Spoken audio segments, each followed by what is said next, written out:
Welcome to the old-time radio... Excuse me, let me correct that. Welcome to Captain Superman's Adventures in the Seven Seas. Ahoy and avast, ye landlubbers. Superman, arg, he's a hero of the sea. Arg, surely.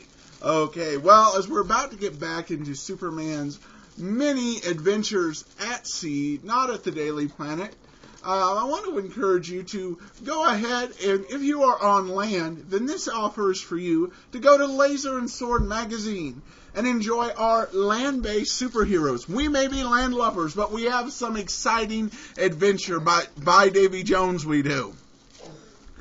So check it out, particularly a new series, Deadly Sins, starting in the A.L. Snyder series at lasersword.adamsweb.us. When we last left our heroes, Superman was trying, as Clark Kent was trying to sneak out of the escape hatch. We're going to find out what's going to happen with that in just a moment. I want to let you know, if you got any comments on the show, feel free to email me, adam@adamsweb.us, or cast your vote at podcastalley.com. But without any further ado, let's go ahead and get into the Grayson Submarine Part 2. Presenting the transcription feature, Superman. Look, up in the sky. It's a bird. It's a plane. It's Superman. Yes, it's Superman, strange visitor from the planet Krypton, who came to Earth with powers and abilities far beyond those of mortal men. Superman, who can leap tall buildings at a single bound, race a speeding bullet to its target, bend steel in his bare hands, and who, disguised as Clark Kent, mild-mannered reporter for a great metropolitan newspaper, fights a never-ending battle for truth and justice. And now to our story, which continues today in the office of Perry White, editor of the Daily Planet. A long-distance phone call has come through from the naval base.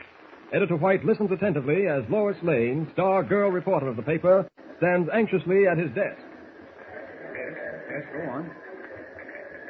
Are you sure? I see. All right, Evans, thanks a lot. And call me if anything breaks. Right. That was Evans of Consolidated News. He's at the naval base. It doesn't look too good, Lois. What do you mean, Mr. White? Well, here's the story. The Navy sent that new Grayson-designed submarine out on a test dive early today. It went down to 350 feet and then got stuck. Stuck? You mean on the bottom? No, it was diving at 2,000 feet of water. Well, anyway, it was stuck at 350. Couldn't go forward, backward, up, or down. But, Chief, that's impossible. You haven't heard anything yet. A second submarine with the head of the naval base, Commander Leeds, on board, went down to investigate. Evans just told me a report came in that the second sub just sent up a disaster buoy with a note in it saying that they were stuck at 250 feet. I don't understand it. Well, neither does anyone at the naval base. No matter what happens, this will make the biggest sea story of the year. Well, then why hasn't Clark Kent phoned it in? He's covering it, isn't he? For a very good reason, Lois. He's on that second submarine. What? That's right. Evans said Kent got special permission to make the dive. You mean Clark's stuck down there at 250 feet? That's what I mean. You can learn something about reporting from this, Lois. Get your story no matter where you have to go to get it. That boy has courage. Courage? Clark Kent has courage? Why, he's as meek as a lamb and afraid of his shadow. Don't you believe it. Perry White talking. Yes? Oh, they are. Good. Yes, I'll be there. Thanks. That was Evans again. We're sending divers down to attach cables to the submarine Kent is on in an attempt to raise it. I'm driving down to the naval base. It's only 100 miles from here, and I can make it in 2 hours. Want to come along? Sure. Okay, grab a hat and meet me at the elevator. Make it fast. On the way. Give me the press room. O'Neill, Perry White. Hold the 7-star final till you hear from me. That's right. I'll call you before 7.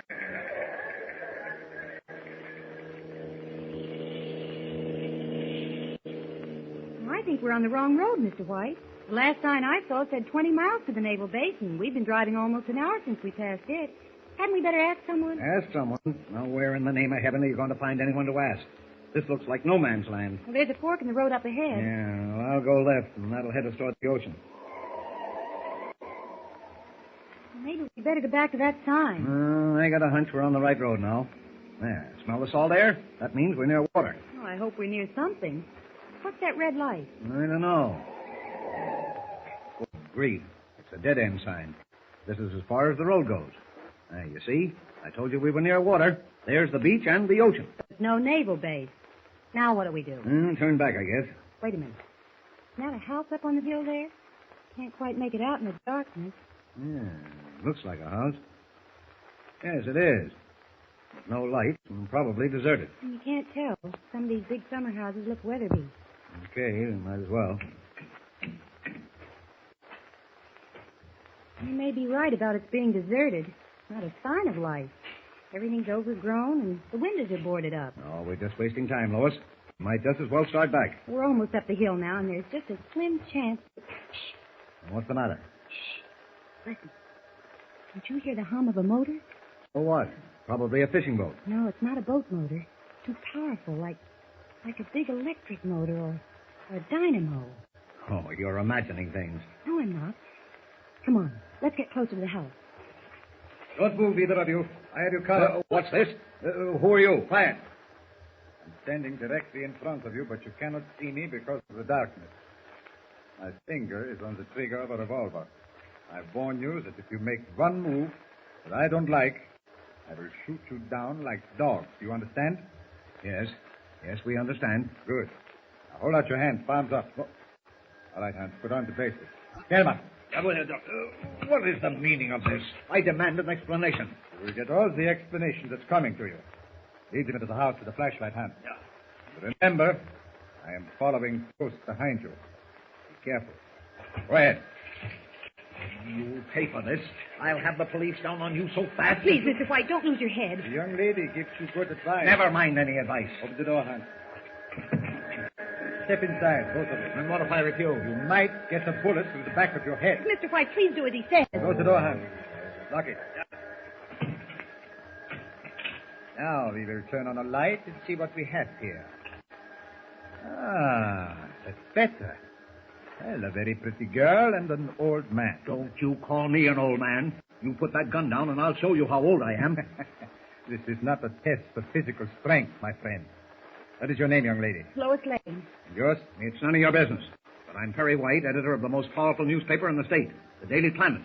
Oh, you are the editor of the Daily Planet. Ah, how interesting. We were on our way to the naval base and took the wrong road. What do you take me for, a fool? Jawohl. Doctor, Nun, was ist denn? wir sind bereit, den zweiten hineinzubringen. Sollen wir anfangen? Sofort. Now, Mr. White, you must have realized the danger of coming here as you did. But I tell you, we were lost Quiet. and we just... Naturally, neither of you can leave this house alive. There's too much at stake. For the time being, however, you will remain where you are, in this room. Very shortly, you will be joined by an employee of yours. What are you talking about? Within less than an hour, you will be joined by a man whom you both must know. A man named Clark Kent.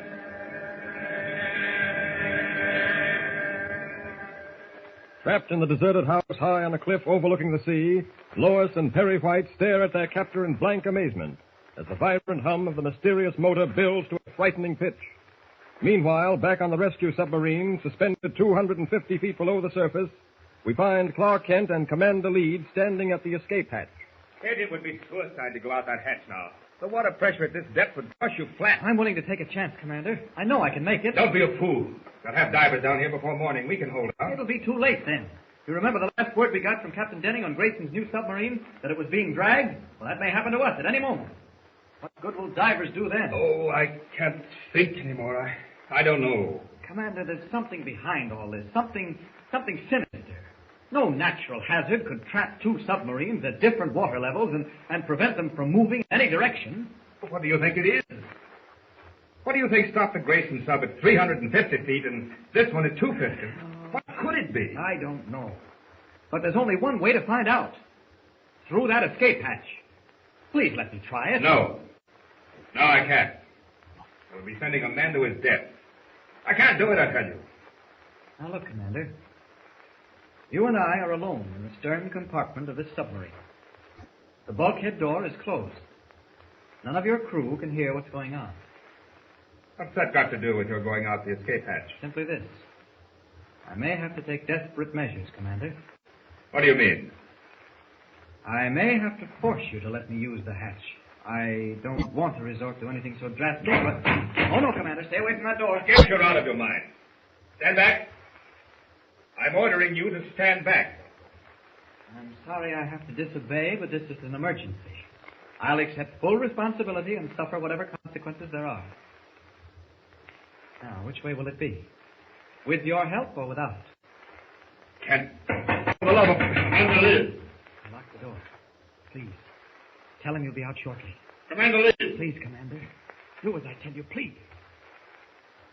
I'll be out shortly. Very good, sir. Thank you. Now, what's your decision, Commander? You win, Kent. You're a young fool, but I admire your courage. Go ahead. Thank you, Commander. And now, I want your word as an officer and a gentleman that you'll make no attempt to stop me. You have my word. Good. How does the escape hatch work? It's a steel cylinder running through the stern of the submarine. Yes? There are two circular doors. That one you see ahead of you, and one on the outside of the hull. I see. You enter the cylinder, and I close the inside door. I then force the hull door open with compressed air, and And I'm out. yes, you're out. All right, let's go. Now, wait a minute. In that starboard compartment, you'll find a Munson lock. I won't need it, Commander. Kent, it's the one chance in a million you've got.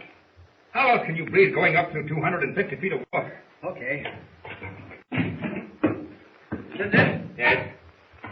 It fits over your mouth and nose. Huh? Be sure to turn the oxygen valve the moment you get into the escape hatch. Put the lung on now. You can keep the mouthpiece up until you're ready. Yeah. I don't suppose I look very pretty in it. Don't joke, Kent. Please don't joke. Well, I'm all set. Open the hatch. Now, I climb in there. Is that it? Yes. Okay, here goes. Goodbye, Commander. See you soon. Goodbye, Kent. And good luck. May the Lord forgive me.